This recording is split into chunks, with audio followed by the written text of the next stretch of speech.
Hallo und herzlich willkommen zu einer neuen Folge aus der Schlafzimmerei aus Hannover, aus unserer neuen Location wieder. Ich will mal was loswerden zum Thema Senioren- und Komfortbetten. Ich hoffe, die älteren Semester haben zugeschaltet oder vielleicht auch die jüngeren Leute, die für ihre Eltern vielleicht überlegen, was es für Lösungen geben könnte. Es geht also um das Thema Senioren- und Komfortbetten. Warum dieses Video? Wie ihr vielleicht schon gemerkt habt, überall wo Senioren und Komfort draufsteht, ist auf einmal doppelt so teuer als die normalen Sachen. Es gibt ein paar ganz einfache Tricks, mit denen man das Schlafen im Alter und vor allen Dingen das Aufstehen und das ganze Handling im Bett besser machen kann.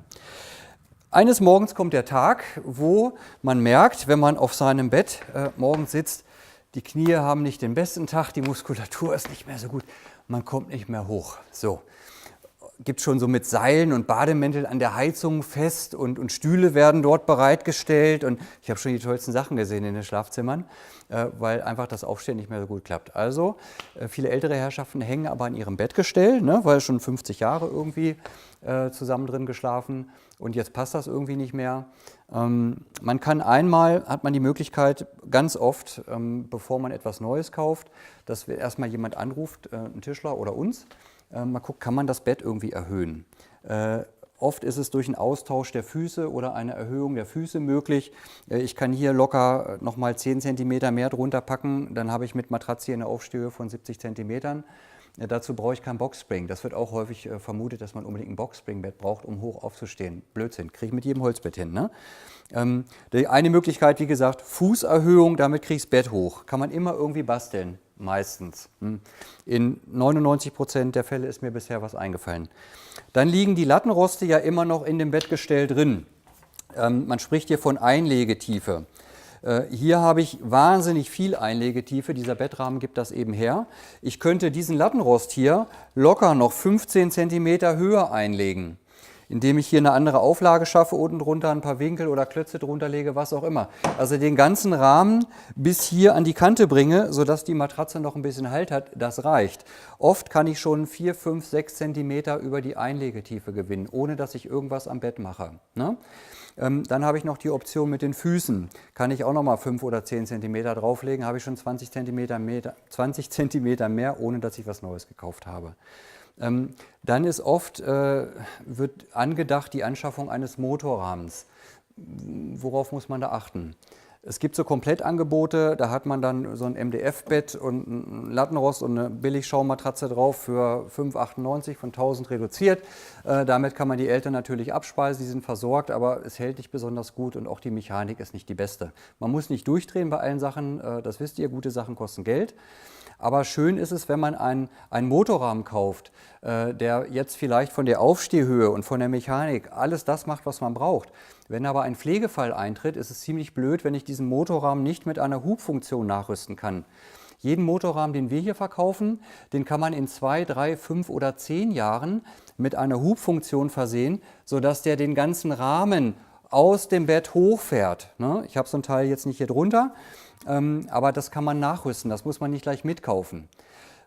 Bei der Mechanik des Motorrahmens ist es so, dass ganz viele billige Motorrahmen erstmal, wenn ich auf den Knopf drücke und möchte das Kopfteil hochstellen, dann passiert erstmal gar nichts, außer dass hier hinten dieses Teil hochgeht und dann kommt erst der Rest hoch.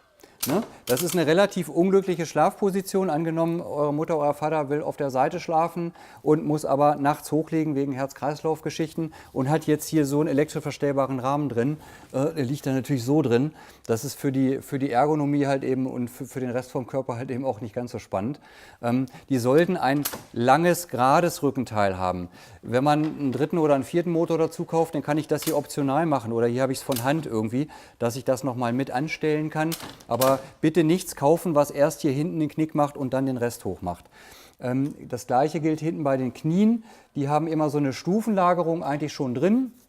Bei Venenabflussproblemen ist es wichtig, dass der hier hinten auch mit hochkommt und nicht hinten abfällt, sonst bleiben die Füße unten. Man hat hier einen wunderbaren Knieknick, aber da läuft dann halt kein Blut ab. Also auch da bei der Mechanik gucken, dass man hier so ein Tableau hat und die Füße auch wirklich oben bleiben.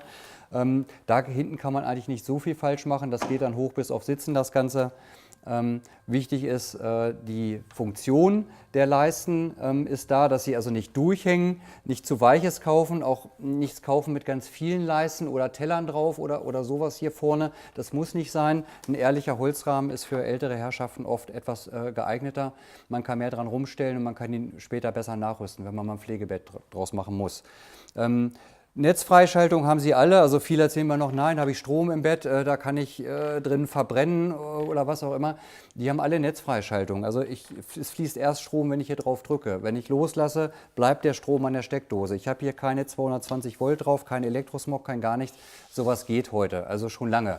Das stand irgendwann mal in der Bild-Zeitung, dass dort jemand abgebrannt ist in dem Bett. Das ist aber schon 20 oder 25 Jahre her. Die Motoren kommen aus dem Pflegebereich, die können das alle. Also, Betthöhe kriege ich über Füße hin. Damit kann ich oft den Bettrahmen erhöhen. Omi und Opi können ihr Bett behalten, so wie sie es gewohnt sind, ist super gut. Dann kann man die Einlegetiefe oft nochmal verändern, dass man den Lattenrost etwas höher einsetzt, gibt es ein paar Zentimeter mehr.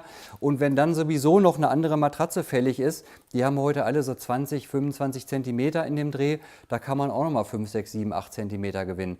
Also ihr könnt in dem gleichen Bett mit dem gleichen Lattenrost und einer neuen Matratze bis zu 30 Zentimeter mehr Höhe erreichen und braucht eigentlich nur eine Matratze kaufen und müsst im Baumarkt und vielleicht ein paar Klötzchen dazu holen. Das ist alles. Bei der Mechanik darauf achten, wie gesagt, nicht diesen Knick hier hinten machen, sondern einen Motorrahmen haben, der ergonomisch an den richtigen Stellen, der auch ein bisschen stabiler ist für Opi. Ihr kennt das aus meinen anderen Videos, also es sollte schon ein bisschen was aushalten, das Ganze. Und dann wäre es halt auch cool, wenn man ihn dann noch nachrüsten kann, wenn man tatsächlich mal einen Pflegefall hat, dass eine Hubfunktion ist, dass dieser ganze Lattenrost auch hochgefahren werden kann. Falls ein Pfleger mal Lymphdrainage machen muss, was auch immer. So eine Hubfunktion ist relativ teuer, muss man nicht gleich mitkaufen, vielleicht tritt dieser Fall ja nie ein, aber wenn, dann könnt ihr uns anrufen und sagen, hey, wir brauchen jetzt eine Hubfunktion und so einen Aufrichter oder Geigen, wie es heißt, muss auch noch mit dran, kann man alles nachrüsten, das geht. Also da ein bisschen auf Nachhaltigkeit und Zukunftssicherheit achten, wenn ihr losgeht und nicht in irgendeinem Möbelhaus da irgendwie so ein Angebot kaufen und dann funktioniert das irgendwie schon. Ne? Also lasst euch da auch nochmal beraten, da gibt es ja auch ein paar Tricks, wo man jetzt nicht Tausende von Euros für bezahlen muss. So, das war es von mir zum Thema Komfortbetten, Seniorenbetten, Betterhöhung und so weiter. Wenn ihr Fragen habt dazu, anrufen, kommentieren, wir beantworten das natürlich. Und wenn ihr hier in der Gegend wohnt, irgendwo im weiteren Umkreis, kommen wir auch gerne raus und gucken uns das Bett irgendwie mal an. Oft lässt sich da mit ganz geringem Aufwand schon bis zu 10 cm Höhe erreichen, das oft schon erstmal eine gute Hilfe sein kann. Okay, das von mir aus der Schlafzimmerei heute. Bis zur nächsten Folge. Ich hoffe, es war ein bisschen informativ. Wie gesagt, wir stehen jederzeit Rede und Antwort. Wenn es ins Detail geht, ruft uns an, schreibt uns an und dann gucken wir, was wir machen mit eurem Bett. Alles klar. Dann schlaft gut und bis zur nächsten Folge. Alles klar. Tschüss.